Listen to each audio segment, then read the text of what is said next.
Hey guys, are you tired of losing in Magic? Do you need a good tournament deck that is versatile in every way possible? Do you not have a lot of money to spend? Got a tech deck for you, and this is actually one of the tournament decks that I play with all the time. It is a red-white Boros aggro. This entire deck cost me maybe $140. Kind of expensive, I know. But this deck is so versatile and so fun to play. And it hits people so hard that the more you play this deck, the more you learn it, the more combos that you can find in it. You're guaranteed to win almost all the time. I want to say I have like a 95% win rate with this deck. I think I've lost only like 3 times with it. So I'm going to show you my tournament deck, one of my tournament decks, and my sideboard, and I hope you guys like it, and I hope you guys will build it, or maybe even add to it and make it your own. But this is my Boros aggro. So the first thing you're going to need is you're going to need your lands, and you're going to need cards to bring out your lands quick. So you can use 2 of your Boros Guild Gates, or you can use some Boros Gatewatch. I prefer these just because for some reason when you've got 2 of the Guild Gates, you always have one in your opening hand. I don't know what it is about this card, but it is always in my opening hand. So I run 2 of those, and then I run 9 mountains, and 10 plains.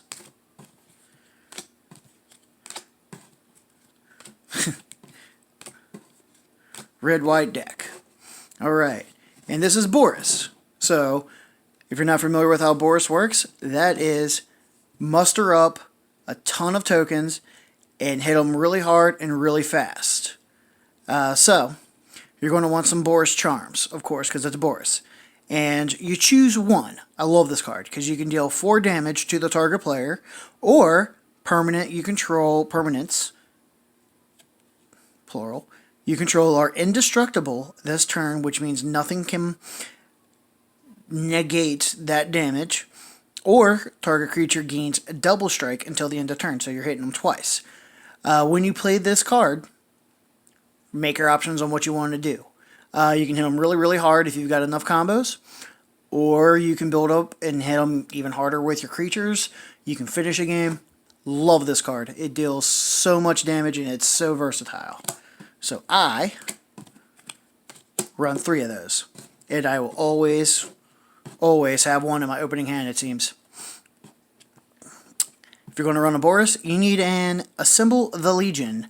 And at the beginning of your upkeep, you put a muster counter of Assemble the Legion. Then you put a 1/1 red and white soldier creature token with haste onto the battlefield for each muster counter on Assemble.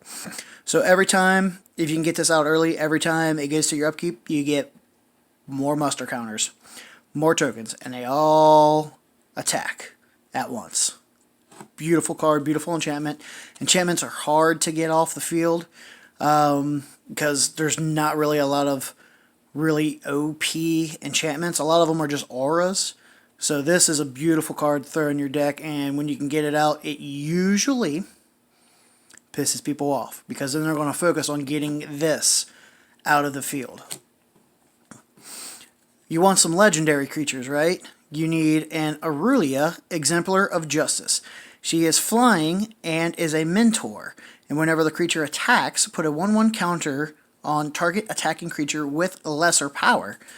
So creatures with 1 is going to get a 1/1 counter, and they all attack together. At the beginning of your combat on the turn, choose up to 2 target creatures you control, and until end of turn, that creature gets a 2, gains trample if it's red, and gains vigilance if it's white. Mentor cards. Love them. This is a complete beatdown deck. You are grabbing these people by the throat. and you are just hurting them. You are making them cry. They will pee their pants when you play them with this deck. Run one of them. Get you some Firemane Avengers.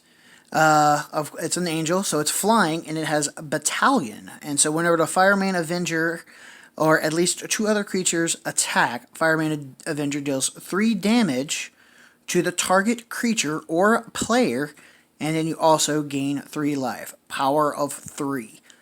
Beautiful card, and power of 3. I run 3. Love that card. The lifesaver too. You're going to need some burn because it's red, so you need burn. So get you some Lightning Helix, and it deals 3 damage to the target creature or the player, and you gain 3 life. Yeah, this card's... You can just see for yourself. This is just a mean card, a nasty card, a burn card, and a life card. So I run 4 of those because I'm in it to win it. Some Boros Swiftblades. They have double strike, and that means the creature deals both a first strike and regular combat. So he's striking twice. So he's getting 2, and the first strike always hits. So you're always at least hitting for 1. Run you 2 of those.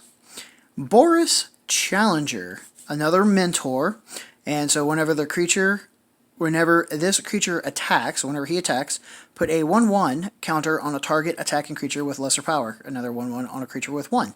And then you can add to the Boros Challenger and put a 1/1 on him until the end of the turn if you play the extra cost. So he's a small cost that you can get on the field pretty soon and just start beating up your opponents. Great card. Run 2 of those. Justice Strike. It's an instant, and the target creature deals damage to itself equal to its power. Play that card if somebody's trying to hit you with a Hydra that has 10 on it. All right, that Hydra might hit you for 10, but that Hydra is going to die, and then you can block that 10 with one of those 1/1 muster tokens. That Hydra's going to die because he's killing himself. Justice. And then now, get into your whites, your auras, like I told you.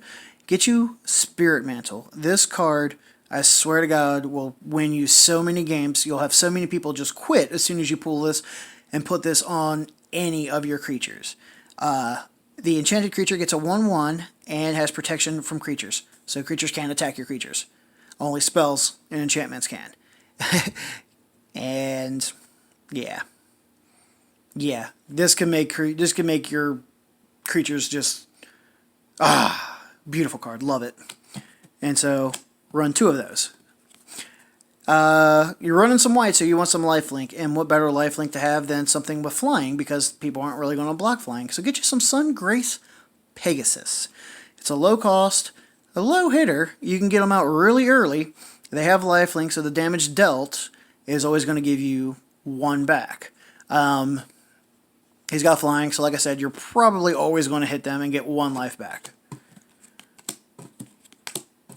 Run you 4 of those. Alright, and then now you're getting to your heavy hitter. Got your Ajani, the Adversary of Tyrants. This is your Planeswalker.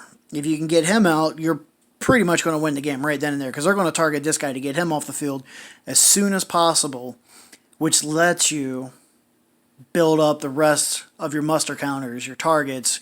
You even put damage on that player. So, he gets a 1/1 counter for his +1 for up to 2 target creatures.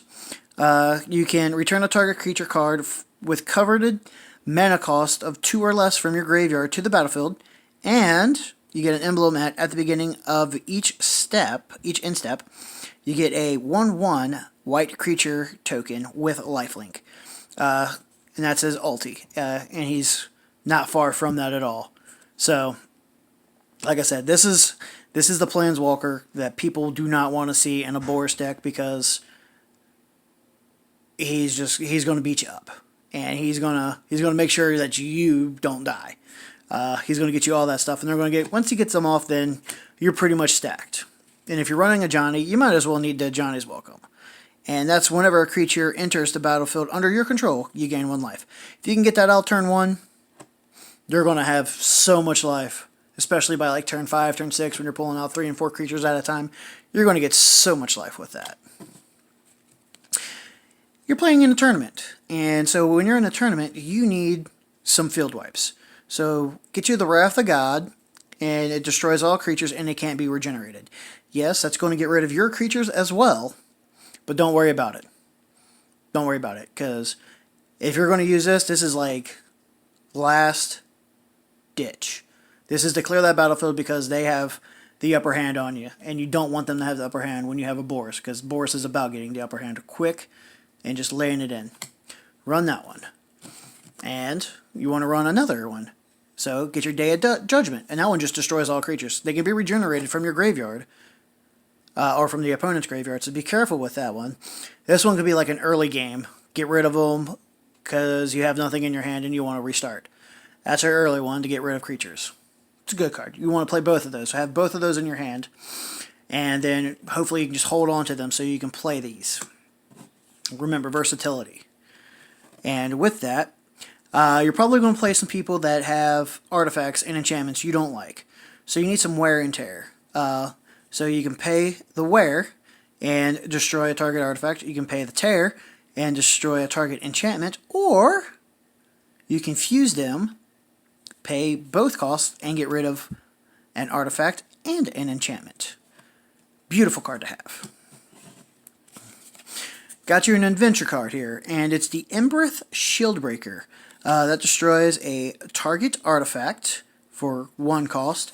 You're going to go ahead and put that in your adventure, and then you're going to play him later to not only have yourself a blocker, but you can destroy another target artifact and then exile that card. Love storybooks.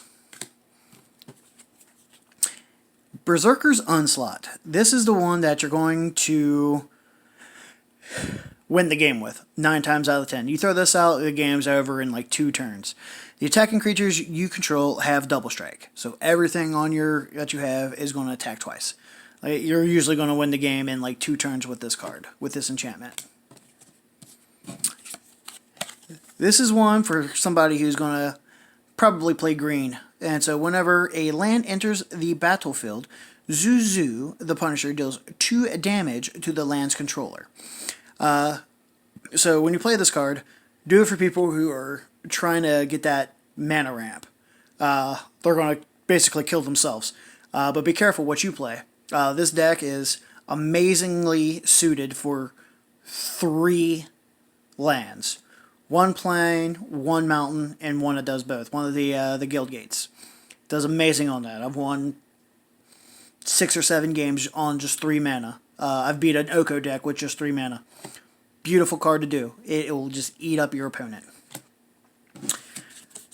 And now you want some response and resurge. And so you can deal, with your response, you can deal 5 damage to the target attacking or blocking creature. So that'll get rid of 1 creature that's just a nuisance to you.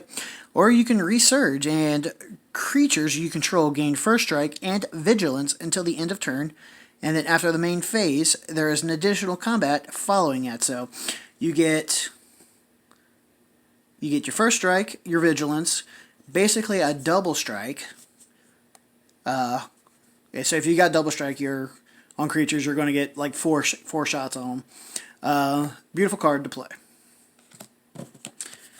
I love these cards. I get these cards out and people you just see them wallow in hate and filth and grime, and they look like they just got pooped on by a hooker. The Boros Reckoner. And whenever Boros is dealt damage, it deals that much damage to the target creature or player. And then you can pay the extra mana, extra 1 of either or, and the Boros Reckoner gains first strike until the end of turn. He is a heavy hitter. You can get him out rather early, and he's just gonna grab them by the face, and he's gonna shove his wiener down their throat and tell them that have some more. He's gonna serve them up breakfast on dinner and tell them it's okay. he's going to make them eat cereal for lunch and say, yum. He's a beautiful card. I love the look on the face when I throw him out. Or, since I run 2 of them, when I got them both on the battlefield, because then they definitely want to get them both off, and by the time they can get them both off, I've already got musters and everything just built up around. Beautiful cards, love them. Then you want your Tajik Legion's Edge. This is a must-have for Boros decks. Anything Tajik is almost a must-have. But the Legion Edge, he has haste, so as soon as he gets on there, he can attack. He has Mentor, so people follow him, essentially. And he prevents all non-combat damage that would be dealt to other creatures you control. Get him out with your Boros Reckoner, and your Boros Reckoner will stay on there forever. You can pay the extra mana of one of both, and he gains first strike until the end of turn. That's why you want Tajik. He is going to get on there. Speaking of Tajik, you want the Blade of the Legion. Why? Because he is indestructible, which means nothing can kill him except for removal. He has Battalion, so whenever the Tajik and at least 2 other creatures attack, Tajik gets 5/5 until the end of the turn. So 7/7 coming at you from at least this guy and then whatever else. So potentially a game ender if you can break through the defenses. And you got to have some deflecting palms in there. You got to have some counters. And what this does is whenever an opponent deals damage to you, throw that out there, and then whatever they deal to you goes right back to them. You don't have to block with your creatures, don't have to lose creatures. They're just gonna eat the damage they did to you. Beautiful card. Play 2 of them. And since people are probably going to hit you with blue and they think that your blue is going to be your lifesaver, get you a Witchbane Orb. It is, if people would play curses anymore, which they don't, but, you know, it removes all the curses attached to you. And the number 1 thing on this, you have hexproof, which means you can't be the target of spells or abilities your opponent controls, including aura spells. Yeah, you get that out, you're untouchable, especially with those indestructibles and unblockables and flying. Unstoppable. Versatility in this deck. Alright, and for the sideboard on my board, aggro, and being in a tournament, you're pretty much always going to want a sideboard. Why? Because you're going to have somebody who's got a deck that's definitely built better than yours, and you just want more versatility so you can stand up against that deck and have a fighting chance. So with this sideboard on this Boros, I definitely have a chance because I have more creatures hitting harder.